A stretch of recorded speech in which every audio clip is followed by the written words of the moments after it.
Kilomètre de l'arrivée, le duo franco-belge qui va essayer de s'entendre, mais derrière, on va forcément rouler puisqu'il y a Mathieu Van Der Poel, le virtuel leader de ce René Witour.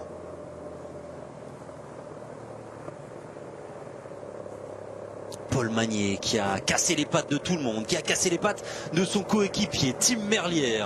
Le champion d'Europe qui ne sera vraisemblablement pas dans l'emballage final, accompagné seulement par Thibaut Nice, le français. Mais là, on a roulé derrière, on a réussi à s'organiser un petit peu. Et ce final qui risque d'être assez décousu. Qui pour rouler? Est-ce qu'on va s'entendre? Les tentatives qui risquent de se multiplier. Il n'y a pas vraiment de train non plus de sprinters, car on est plus forcément bien nombreux dans ce peloton, Steve. Ah ouais, on a perdu beaucoup de monde effectivement. On aperçoit des sprinters qui sont esselés, notamment Binyam Girmay. On a aperçu Paul Pénouet qui a été très discret tout au long de la course. C'est lui qui est en train là de bouger, aller chercher Tim Wellens, Paul Pénouet et Thibaut Del Grosso qui va rouler pour Mathieu Van Der Poel.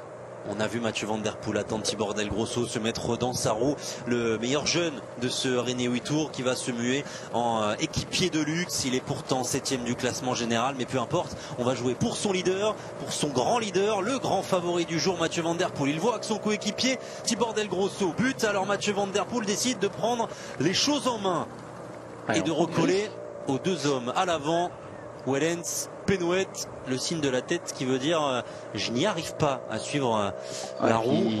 Il y a le sprint surtout pour Paul, mais on a pris des risques là du côté de Mathieu Van Der Poel. On aurait pu laisser faire Pénouet et Wellens pour geler un petit peu les 10-6-4. On a peut-être peur de Tim Wellens tout simplement, qu'il ne prenne pas un peu trop de marge. Une nouvelle attaque cette fois-ci pour un Bora Hansgrohe.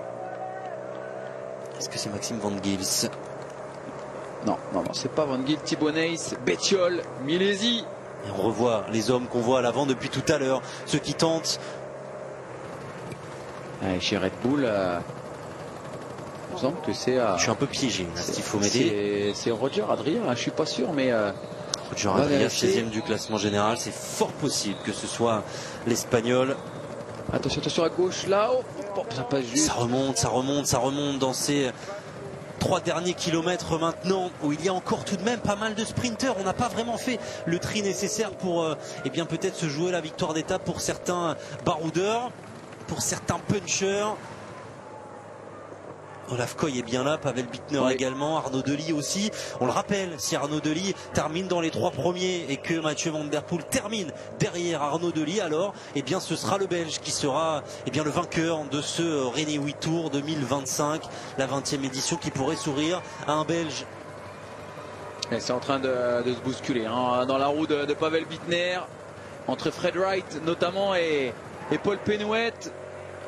Pavel Bittner 2 fois 2e, il a forcément l'ambition de lever enfin les bras après 2 frustrations. Il est bien là, il a montré aussi qu'il était très costaud tout à l'heure en suivant une des offensives de Mathieu Van Der Poel. Il n'y en a eu qu'une d'ailleurs, Steve, d'offensive de Mathieu Van Der Poel. Est-ce qu'on est surpris?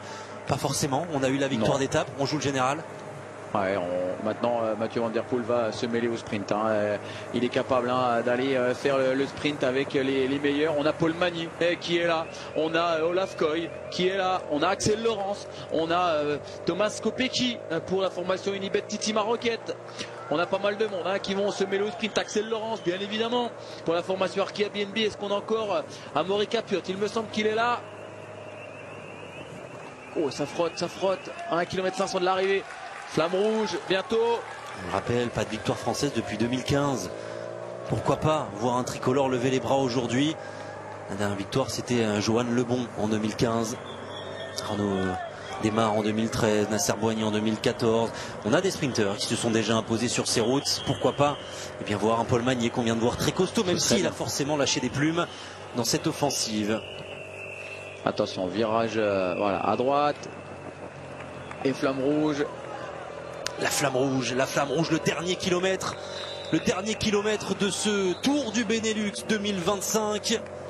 René Witour et l'attaque, la tentative au kilomètre d'un coureur AG2R, la mondiale décathlon. Et on bloque derrière, il y a déjà un sacré trou de fée. Il faudrait que la caméra se rapproche pour voir l'identité de ce coureur. Là je l'ai pas. Est-ce que c'est Tord Gunnenstadt qui serait là? Je serais quand même très surpris. On va essayer de revenir, on va peut-être réussir à revenir. Non, c'est Dries de Bont. C'est Dries de Bont, le 9e du classement général, le Belge, pour pourquoi pas aller chercher la victoire. Il a creusé un sacré trou, il a tenté le coup du kilomètre, Dries de Bont. Et du coup, elle se révèle, celle-là, elle se révèle. Clément Russo qui roule derrière pour lancer un Paul Magnier, déjà bien entamé, qui est dans sa roue. Ça va être dur, Tibor Del Grosso est là. Tibor Del Grosso pour lancer, lui, Mathieu Van Der Poel. On a Paul Pénaud dans la roue de Mathieu Van Der Poel. Mais on est loin, trop juste. On est loin de Dries de Bont. Est-ce qu'il va réussir le coup du kilomètre? Le Belge, non, il va être repris. Il va être repris par Arnaud Delis qui va lever les bras. Arnaud Delis devant Mathieu Van Der Poel. Non seulement il prend la victoire de cette 5e étape, Arnaud Delis, mais il prend surtout la tête du classement général. Quelle victoire, elle va faire du bien à la tête et elle est magnifique. Oh là là, mais quel sprint d'Arnaud Delis avec toute la rage dehors pour aller chercher la victoire d'étape et pour le coup, le classement général devant son principal rival. Aujourd'hui, Mathieu Van Der Poel qui termine 2e, idéalement emmené Mathieu Van Der Poel, c'est vrai, par Tibor Del Grosso, mais dans les 50 derniers mètres, il y a de l'émotion. On sent énormément d'émotion et on sent presque du côté de Van Der Poel, eh bien,